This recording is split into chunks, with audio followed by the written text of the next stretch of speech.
Golf Talk Radio, Mike and Billy. Well, hello, everyone. Belated happy Thanksgiving.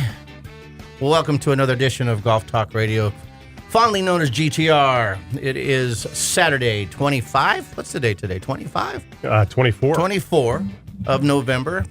We are live in studio on the central coast of California. It's a kind of a cool, drizzly little day here. We finally feels like fall. Wherever you are, I hope it's outstanding, and I hope you had a great holiday. My name is Billy Gibbs. That guy is Mr. Mike Brabennick. Good morning, Mike. Good morning, Mr. Gibbs. Happy Thanksgiving to you, sir.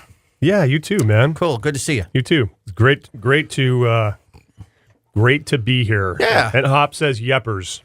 Oh, it's good to hear. Good. Yeah. Happy Thanksgiving, Hop. Good to Yes, hear your Hop. voice, Happy buddy. You Thanksgiving. good? Hey, but why do I tell you away? I love when he talks dirty to me like that. You're always flirting, man, but I appreciate it. So, Oh my gosh, that's funny. did you have a good holiday, Hop? I did. How about it sounds like you guys did? Yeah, it was. I didn't get to see Mike at all. I saw him a week ago today. We played in a little tournament together, which was a blast, but I haven't seen. So, family, I went away for a few days, so I did. I had a good one. I spent it with my wife almost entirely, which was outstanding. Enjoyed every second of it. So. Yeah, you went off the radar. I did. I was jealous. I did, man. That was really cool. Going off the radar is sweet. I went off grid, man. I did, actually. You really did, Hop. I get these it was these kinda, one-word texts that I couldn't decipher them. I'm like, and I what? rarely looked at my phone. I mean, it was hard, but I did it. Good for It was you. pretty cool. So, had a good. Let's tell you about the show. We've got some major changes in some of the 29 USGA rules, which has been a topic because we're getting close to 19. We thought we'd touch a little bit on that. Of course, the match that happened yesterday, day after Thanksgiving, between Tiger and Phil. We got some thoughts and some insights, some pros and cons on the match. I'll say one thing right this second. I think a lot more people watched than claim we're going to, including myself. I'd agree. So it was everybody I knew was watching it, and it was interesting, to say the least. We're going to talk about what golfers are most thankful for. The Golf Digest polled zillions of golfers to find out what they were most thankful for 2018. We will talk about what we're most thankful for.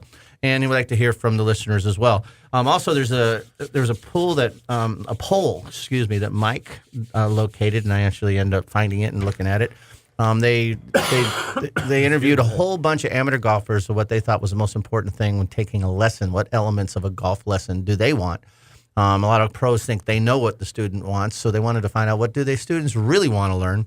And it's fascinating, some of this stuff. So we'll talk about that. Being instructors, it's good to know this stuff. If you're a good instructor, you ask these questions before you start anyways. Yeah, exactly. But it's interesting what the amateur golfer is looking for when they go there. And it's not just I want to be more consistent answer. You get that every lesson? I want to be more consistent. Oh, yeah.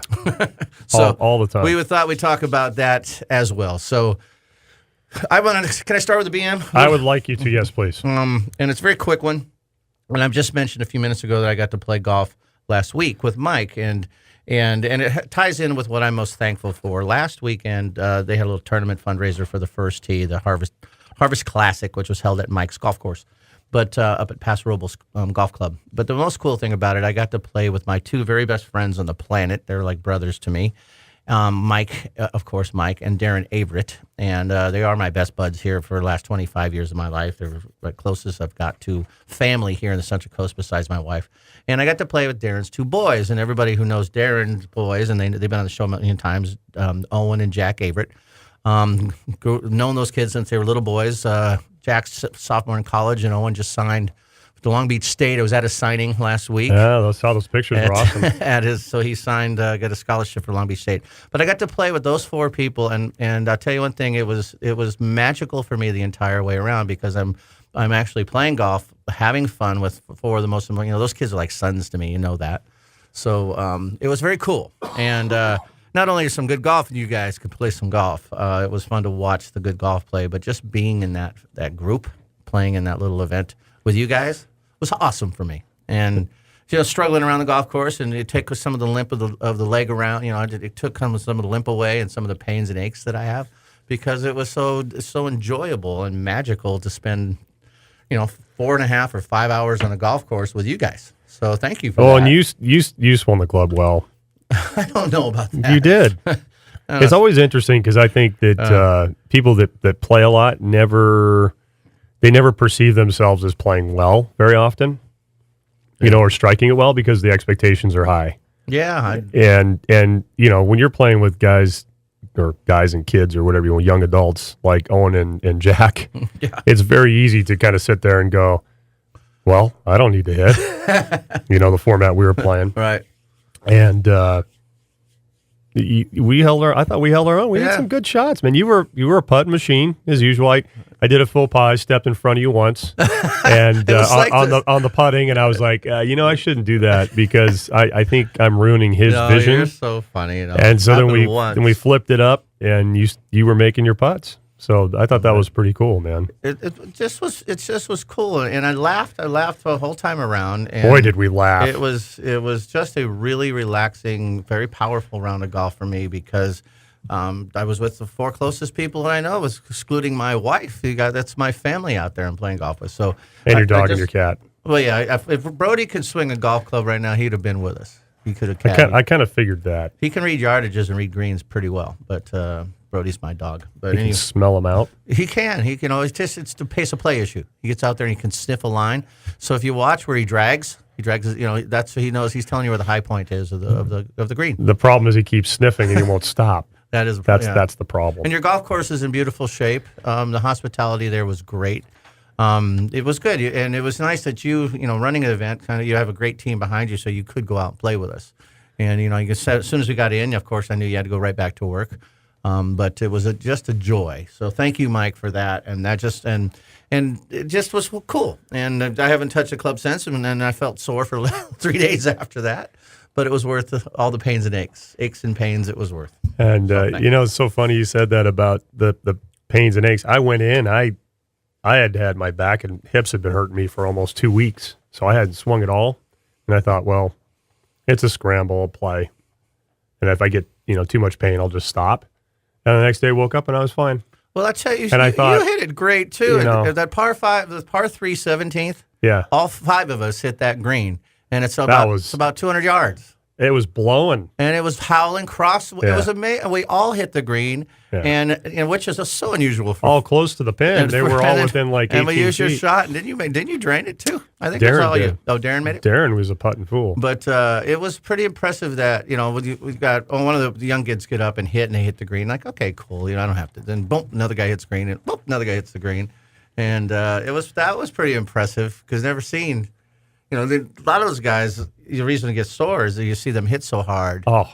And those guys play ready golf. That's what they're used to. So, instead of us getting up there and dinking one in the middle of a fairway, then they can crush it. They just get up and crush it anyways. Yeah. So we see them hit, and you're like, I swung so hard in a couple swings in it, I could feel it in my teeth just trying to hit one.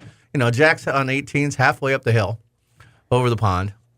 Right, it was just Yeah, I what's funny? I felt that way the first. Well, I teed off first on one. I got it out of the way early on purpose.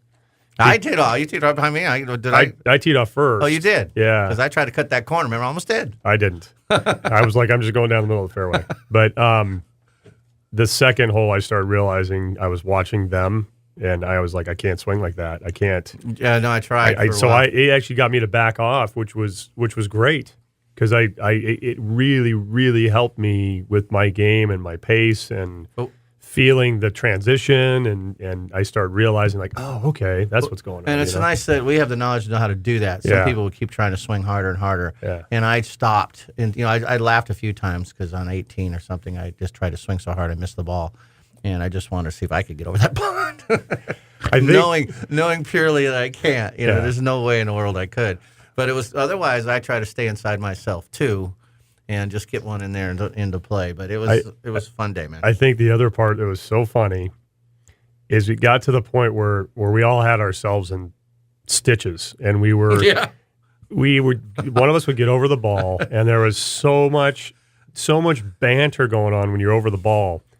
And I got to say, I think everybody hit pretty darn good shots for some of the stuff that was going on when you're standing up over the tee. I think I had 2 or 3 mid-giggle shots. Yeah, easy. Mid-giggle. Easy. I mean, I'm just busting, and look, wow, the ball came off the face pretty good because you're just dying, and it was so fun. And We played really well together, but we knew our score wouldn't count, so it took no pressure on playing, and they didn't want the pros playing out there together, and so so we knew that makes perfect sense. We knew that going in, but it was a lot of fun. So thank you. So that's my little BM and part of the morning. Thank you for inviting me, and you invited me, and you got my entry fee, and you did all that was awesome. Wanted to play with my buddies, man. So it's a round of golf I'll never forget. And yeah, me neither. I hope I play some more. I don't know if I'm ever. I keep saying that. We need to, but I need to get out a little bit. We can go out and make our own scramble teams or something. Yeah, So, and there was a lot more banter. If I know we're going on break, unless you're taking your BM here. I got a BM. So. Okay, but there was a lot more banter and fun in our match versus the match. I can tell you that much. In our little room. I think we came up with some new training aids. And I even had Owen. Owen's focused man. He's a focused golfer, right? And then Jack and banter with the best of them. But Owen's a focused golfer. Yeah. And we had him cracking up too. I actually saw him smile. He smiled, which is huge for him. That's him busting the gut right there when he smiles. And I kept using the phrase along the whole 18 holes. I'm like, well, the 3 old farts balls of dust are going to be hitting now, and they would start. They started like cracking a smirk. They wouldn't quite bust it out, but hey, they used a lot of our shots. Yeah, I had 3 or 4 pitch shots that they were used. Yeah, and they were on the par 4s. I mean, that's how close those guys drive it to those par 4s. I think I made two. You made some bombs. 2 putts, and then 2 of the par 3s. Yeah, you did. And 17. 4 and 17. Dude, I was know. very happy. You know why? Because those are my nemesis holes. Because you said that, and it was hard, especially 4 years. Well, you said 4 years. That's your hardest hole, and you knocked it right up there like it was 17 nothing. 17 is brutal for me mentally. I don't know why. I love the hole. And you were last to hit, and we were all up on that green. So it was weird that you could just stand up there and knock it inside all of it. Maybe because I felt like I had nothing I to thought lose. I got it closer than the kids. I don't know. I don't know how the order was. I know you were closest, but I thought, all right, I got one closer than the boys. Yeah, but it's when I went up there, you were up there. When I went up there, and you guys are like, you got close to the pin. I was like, there's no way. I can't believe I beat this group out after watching those 4 shots. So my morning BM, I think this is really funny, and I'm going to post a picture here during the break to Facebook, which is Golf Talk Radio MB. I'll post it on Twitter, which is at GTR M and B. As I mentioned a couple weeks ago, my dad lost his house in Paradise, right? And he lost everything else, and now we've found out like how close it was to him not making it out of there. It's crazy. I found out he got in 2 accidents on the way out of there. Oh my God. Jeez. And a bunch of stuff. But to bring light on the whole thing, he had gone to 2 different shelters, and then after he got to the, I think, 2nd or 3rd shelter, they kept telling him to move on because he was one of the only people who had a car. So he got to the 3rd shelter, wherever it was, and they actually had a pile of clothes that he could pull from, because he had one jacket and that was it. It's like 30 degrees at night. They're sleeping in their car, a really thin blanket. And when he got to our house, I'm just looking at him. I'm not thinking about all the other stuff, the clothes and stuff that he brought in. And so then my dad's like very military Navy guy, so he's got to wash stuff like right away.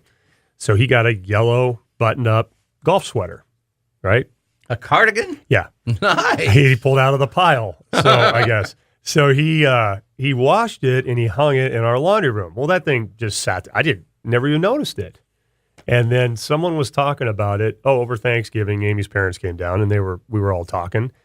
And Amy goes, yeah, Rudy got a golf sweater. My wife goes to everybody, she goes, he got a golf sweater, but he doesn't want it. And I go, golf sweater? She goes, yeah, it's hanging in the laundry room. And she goes, yeah, it's got a logo on it. And I said, what logo's on it? And she goes, Mace Meadows. And I go, Mace Meadows? I go, Mace Meadows by your house? Like where you guys grew up? She goes, oh yeah, Mace Meadows by where I grew up near an Arnold area. And that golf course I almost went there to do my internship. Wow. At the end of Cal Poly when I was working with Scott Sickich and Scott Hathaway at Avila Beach Golf Resort. And Scott Hathaway went up there and became the head pro. And I was trying to work out an internship because I had tried other internships, which is a requirement to graduate from Cal Poly. You got to work for like 3 months full time. And the places that I went to apply for internships were only going to pay you like $400 a month. And it's like, well, how do you live on your own, right? And so Scott Hathaway, having known him from Avila, was like, come on up. I'll pay you like an assistant for the 3 months. I'll do da. But he was going up there to like resurrect Mace Meadows Golf Course. Now, I was going to be living in the middle of nowhere by myself in this golf course. And then the timing of it fell through, and it ended up that I didn't go up there. So you were close to being a Mace Meadow guy. Yeah. That's what you're saying. It was really close. And I never would have stayed at Avila. And I never would have had what we're doing now. I never would have. Yeah, it's weird. I mean, it's weird thinking back of all so those then things. To have that sweater show up in Paradise or Chico or wherever my dad picked it up, it's like this full circle thing. Wow. And then my dad. Was your dad aware of this golf? He just bought a sweater. He needed clothes. He just grabbed it. He just grabbed it. He had no idea. Yeah, he needed clothes. And then the other part is my dad, now who's living with us, we're trying to find a place for him to live on his own. You know, he wants to live on his own, which is great. We want him to do that. We want him to have that freedom. And one of the places he's thinking about is Cambria, which my dad was an airline pilot for Pan American for like 40 years. And we were living in the Bay Area. And my mom and dad almost bought a home in Cambria. I've actually been in front of that house surf fishing before. In front of the house they almost bought? They almost bought, yeah. And now here's this here's this Mace Meadows. Another full circle and coming here's back. This. It's a circle. It's a circle, man. Circle. Everything's a circle. So then here's this thing. My dad's he probably is going to move the Cambria. Wow. So it's weird how this all. It's the time. It is, man. Wow. Makes you think. Wow. Wow, that was good, Pretty man. trippy, huh? Yeah, it is, and it's kind of a cool. Makes you, it really kind of makes you think a lot in how things work. Yeah. And but having you and your dad together again is a trip in itself, and that's That is. And you are a good son. I'll tell you that. I've checked in. The only person I checked in during my getaway from the grid was you, just to see. And I think I would say, "How you doing?" or something like that. That's all I wrote. Yeah, and you typed some like one word or some things like. Yeah. So I was like, "What?" I'm limiting my characters, man. So, anyways, it was really funny. I'm glad that you can look light at some tragedy that was going on, and that your father was almost turned down in Pleasure. Did you hear the president say that? Did you hear his? No, I don't want to hear You that. don't.